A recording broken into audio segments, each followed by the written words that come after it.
ସ୍ଥାନୀୟ ଆର୍ଆଇଙ୍କ ଭୂମିକା ସନ୍ଦେହ।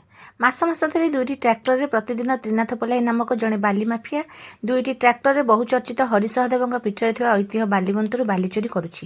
ଏଥିରେ ସ୍ଥାନୀୟ ପଣସପଦା ରେଭିନ୍ୟୁ ଇନ୍ସପେକ୍ଟର ବାଲି ମାଫିଆଠାରୁ ଲାଞ୍ଚ ଖାଇ ବାଲି ମାଫିଆଙ୍କୁ ବାଲି ଚୋରି ପାଇଁ ପ୍ରଶ୍ରୟ ଦେଉଛନ୍ତି ବୋଲି ସ୍ଥାନୀୟ ଜନସାଧାରଣ ଅଭିଯୋଗ କରୁଛନ୍ତି। ପ୍ରକାଶ ଥାଉ କି ସ୍ଥାନୀୟ 50ରୁ ଊର୍ଦ୍ଧ୍ୱ ଗ୍ରାମବାସୀ ଉପକୂଳ ବାଲିବନ୍ତ ସୁରକ୍ଷା ପରିଷଦ ଗଢ଼ି ଐତିହ୍ୟ ବାଲିବନ୍ତରୁ ବାଲି ଖନନ ଓ ଚାଲାଣ ବିରୋଧରେ ମାସାଧିକ କାଳ ଗଣ ଆନ୍ଦୋଳନ କରି ବାଲି ଚୋରାଚାଲାଣ ବନ୍ଦ କରିବାରେ ସଫଳ ହୋଇଥିଲେ। ଗଣ ଆନ୍ଦୋଳନର ଉଗ୍ରତା ଓ ଏ ସମ୍ପର୍କରେ ପ୍ରତିଦିନ ଗଣମାଧ୍ୟମରେ ଖବର ପ୍ରକାଶ ପରେ ଶ୍ରୀସେତୁ ନିର୍ମାଣ ପାଇଁ ସରକାର ବାଲି ନିଲାମ ଅନୁମତି ପ୍ରତ୍ୟାହାର କରିନେଇଥିଲେ। ଏଥିରେ ଉତ୍ସାହିତ ହୋଇ ରାଜ୍ୟର ବିଭିନ୍ନ ସ୍ଥାନରେ ବାଲିବନ୍ତ ସୁରକ୍ଷା ଆନ୍ଦୋଳନ ମୁଣ୍ଡ ଟେକିଥିଲା। ଏହାପରେ ସରକାର କ୍ୟାବିନେଟ୍ ବସାଇ ଓଡ଼ିଶା ବାଲି ଅଧିନିୟମ 2020 ଅର୍ଡିନାନ୍ସ ଜାରି କରିଥିଲେ ଏବଂ ପରବର୍ତ୍ତୀ ସମୟରେ ଏହାକୁ ବିଧାନସଭାରେ ପାରିତ କରାଯାଇଥିଲା। ସେବେଠାରୁ କୃଷ୍ଣପ୍ରସାଦ ବ୍ଲକ ଅନ୍ତର୍ଗତ ଜେନାପୁର ମୌଜାରେ ଥିବା ଐତିହ୍ୟ ବାଲିବନ୍ତରୁ ବାଲି ଖନନ ଓ ପରିବହନ ବନ୍ଦ ଥିଲା।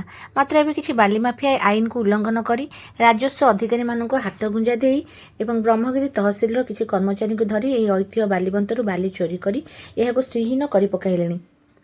ଏଥିପାଇଁ ଅଞ୍ଚଳରେ ତୀବ୍ର ଅସନ୍ତୋଷ ଦେଖାଦେଇଛି। ପ୍ରକାଶ ଥାଉ କି ସାମୁଦ୍ରିକ ଝଡ଼, ବାତ୍ୟା ଓ ବନ୍ୟା ଦାଉରୁ ଏହି ପ୍ରାକୃତିକ ବାଲିବନ୍ତଗୁଡ଼ିକ ହଜାର ହଜାର ବର୍ଷ ଧରି ଏହି ଅଞ୍ଚଳରେ ସ୍ଥାନୀୟ ଗ୍ରାମବାସୀମାନଙ୍କୁ ସୁରକ୍ଷା ଦେଇ ଆସୁଛନ୍ତି। ଏହି ଅଞ୍ଚଳରେ ଅନେକ ପ୍ରାକୃତିକ ବାଲିବନ୍ତ ରହିଛି। ପ୍ରଶାସନ ବାଲି ମାଫିଆଙ୍କ ବିରୋଧରେ କାର୍ଯ୍ୟାନୁଷ୍ଠାନ ଗ୍ରହଣ ନ କଲେ ପୁଣି ଏକ ବିରାଟ ଜନ ଆନ୍ଦୋଳନର ସୂତ୍ରପାତ ହେବ।